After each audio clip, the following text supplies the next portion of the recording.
वो कौन सी दो फिल्में हैं जो अगर रिलीज हो जाती तो शायद मोहम्मद राना इस वक्त भी सुपरस्टार होता। वो कौन सी आने वाली फिल्में हैं जो अगर वक्त पे रिलीज हो गई तो मोहम्मद राना दोबारा अपना स्टेटस क्लेम कर सकता है। मोहम्मद राना की जबान में किसका हाथ है? कुछ शहर के लोग भी जालिम सन, कुछ सानो मरंदा शौक भी सी। मोहम्मद राना की जबान में खुद मोहम्मद राना का कितना हाथ है? आइए इन सब बातों को डिस्कस करते हैं। अगर आपने अब तक मेरा चैनल सब्सक्राइब नहीं किया है तो प्लीज मेरा चैनल सब्सक्राइब करें और बेल आइकन। 2016 और 17 में दो ऐसी फिल्में अनाउंस हुई जिसके बारे में लोगों की राय थी कि ये फिल्में अगर बन जाती तो शायद मोहम्मद राना अपने सुपरस्टार स्टेटस को बरकरार रखता। जिस तरह से शान कितने ही फिल्मों से दूर रहा हो, लेकिन बहरहाल शान की फिल्में आती रही और उसमें पहली फिल्म मोहम्मद राना की वाइफ मेनाज प्रोडक्शन में, मोहम्मद राना की डायरेक्शन में मैं सिकंदर, जिसका टीजर रिलीज हुआ, जिसका पोस्टर रिलीज हुआ और टीजर और पोस्टर ने लोगों को ये आइडिया दिया कि हम कुछ एक हट के डिफरेंट टाइप की एक्शन फिल्म देखने जा रहे हैं। उसका टीजर बहुत शानदार था, कुछ हिस्सा आप देख चुके हैं, जबकि उसका पोस्टर भी बड़ा जानदार था और उसकी कास्ट में एक मॉडल हया सहगल के अलावा नदीम बेग साहब, टीवी के मशहूर अदाकार फरहान अली आगा और मशहूर मॉडल और कंपेयर मथिरा भी मौजूद थी।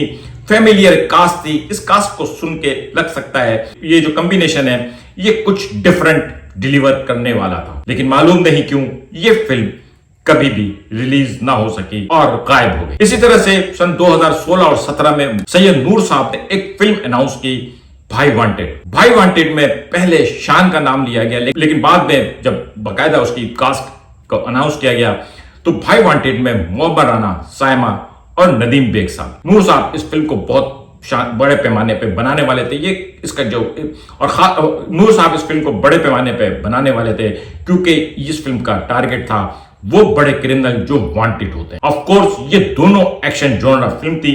मोहम्मद राना पे एक्शन सूट करता है। शान के बाद मोहम्मद राना पाकिस्तान का वो मास एंटरटेनमेंट हीरो है जो एक वक्त था कि एलीट क्लास का भी उतना ही चाहिए था जितना कि मास का। शायद शान को एलीट क्लास ने वो मोहब्बत नहीं दी, लेकिन मोहम्मद राना को एलीट क्लास ने भी मोहब्बत दी है। लेकिन ये दोनों ही फिल्में नहीं आ सकी। क्यों? कौन उसकी वजह थी? लेकिन बहरहाल अगर जब खुद मोहम्मद राना की अपनी ही फिल्म नहीं आ सकी तो इसका मतलब ये है कि कुछ ना कुछ हाथ मोहम्मद राना का अपना भी रहा है। मोहम्मद राना जिसके बारे में जब भी क्लिप्स वायरल होते हैं वो बहुत नेगेटिव होते हैं। मैं आमतौर पे एक्टर्स के पर्सनल लाइफ को डिस्कस नहीं करता, मैं आमतौर पे बिलो दी बेल्ट चीजों को डिस्कस नहीं करता। मेरा काम फिल्म देखना है, अदाकार को फिल्म के पर्दे के अंदर जज करना है और उसके अलावा मेरा उनसे कोई ताल्लुक नहीं है। लेकिन बहरहाल मोहम्मद राना को देख के अफसोस होता है कि इतना शानदार हीरो और किस तरह से जाया हो गया। और आज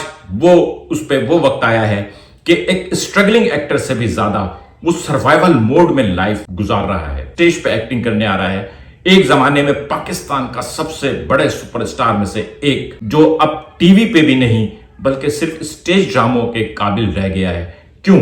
आइए मोहम्मद राना के कैरियर पे थोड़ी सी रोशनी डालते हैं। मोहम्मद राना ने अपने कैरियर का आगाज जान मोहम्मद जुम्मन की फिल्म कुड़ियों को डाले दाना से किया। कुड़ियों को डाले दाना पाकिस्तान की एक ऑर्डिनरी सी स्टीरियोटाइप फिल्म थी जिसमें वो कुछ था जो आमतौर पर पाकिस्तानी फिल्मों में होता है, लेकिन उस फिल्म का जो हीरो था एक नया लड़का, वो नोटिस में आया कि यार ये बंदा बहुत स्मार्ट है। और ये हकीकत बात है कि शायद वहीद मुराद साहब के बाद पाकिस्तान को एक परफेक्ट हीरो मटेरियल मिला था। लंबा, खूबसूरत, गोरा, चिट्टा और जिसकी आंखें हंसती थी। उसकी दूसरी फिल्म दीवाने तेरे प्यार के में उस साल की सबसे बड़ी सुपरहिट फिल्म थी। यानी कैरियर शुरू होते ही किसी की दूसरी फिल्म उस साल की सबसे बड़ी सुपरहिट फिल्म बन जाए। और वो सुपरहिट फिल्म कोई फ्लोक नहीं थी, कोई तुक्के में सुपरहिट नहीं हुई थी, बल्कि वो पाकिस्तान के सबसे बड़े प्रोडक्शन हाउस सज्जाद गुल साहब की फिल्म थी। वो पाकिस्तान की उस वक्त की महंगी तरीन फिल्मों में से एक थी। यानी वो कोई तुक्के वाली फिल्म नहीं थी, बल्कि उसको बनाया ही मेगा प्रोडक्शन लेवल पे था, जिसके डायरेक्टर अनवर मकसूद साहब ने लिखे थे, डायरेक्टर सैयद नूर थे, उसकी फोटोग्राफी और वो एक यादगार, वो बड़े पैमाने पे ही बनाई गई थी, वो सुपरहिट तुक्के में नहीं थी। 98 में मोहम्मद राना ने चूड़ियां में काम किया जो पाकिस्तान की ऑल टाइम ब्लॉकबस्टर फिल्म बनी 2000 में। और उसके अलावा उसके पास एक फिल्म ये दिल आपका हुआ भी है। चूड़ियां अगर पंजाबी सुपरहिट फिल्म थी तो दीवाने तेरे प्यार के और ये दिल आपका हुआ अर्बन क्लास की बस फेवरेट फिल्म थी। इसको देखने के लिए अर्बन क्लास, जिसको मैं अक्सर कहता हूं अपर मिडिल क्लास, जो अब आजकल फवाद खान और फहद मुस्तफा की फिल्में देखते हैं, वो लोग इन फिल्मों को देखने सिनेमा आए थे। ये मोहम्मद राना की पावर थी कि मोहम्मद राना की फिल्म को मासेस के साथ वो लोग भी देख रहे थे, जो आमतौर पर बहुत सिलेक्टेड मूवीज देखते थे। मामला दीवाने तेरे प्यार के सुपरहिट होने पे ही नहीं रुका।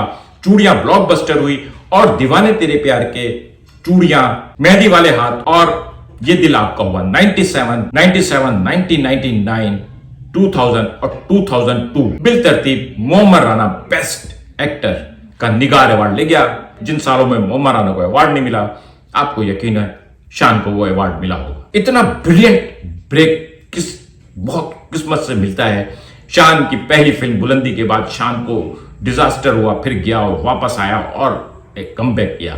लेकिन मोहम्मद राना को तो एक ऐसा लॉन्चिंग पैड मिला कि वो आया, उसने देखा और वो छा गया। पहली फिल्म भी कोई उसकी इतनी अननोटिस नहीं गई थी, बल्कि पहली फिल्म से ही वो नोटिस हुआ, दूसरी सुपरहिट हुई और उसके बाद वो पीछे पलट के नहीं देख रहा था। फिर क्या हुआ? मोहम्मद राना को 2003 और 2005 में लक्ष्य स्टाइल अवार्ड ये दिल आपका हुआ और कोई तुझसा कहां पे भी मिला, क्योंकि निगार अवार्ड बंद हो गया था। यानी मोहम्मद राना की सक्सेस का रिकॉर्ड जारी है। 96 से लेके 2005 तक मोहम्मद राना के क्रेडिट पे एक के बाद एक हिट, सुपरहिट और ब्लॉकबस्टर फिल्में आती रही। उसके अलावा भी मोहम्मद राना ने बहुत सी शानदार फिल्मों में काम किया है, जिसमें लव में गुम और एक बॉलीवुड फिल्म में मनीषा कोइराला के अगेंस्ट एक सेकंड जो जिंदगी बदल दे में भी हीरो आया। ये शानदार कैरियर मोहम्मद राना का, और उसके बाद आज जब हम मोहम्मद राना को देखते हैं तो अफसोस होता है। परहैप्स के इस वक्त उसके पास मुख्य फिल्म है, लेकिन सबको पता है कि मुख्य फिल्म की जो भी हाइप है वो सिर्फ साइमा नूर की वजह से है।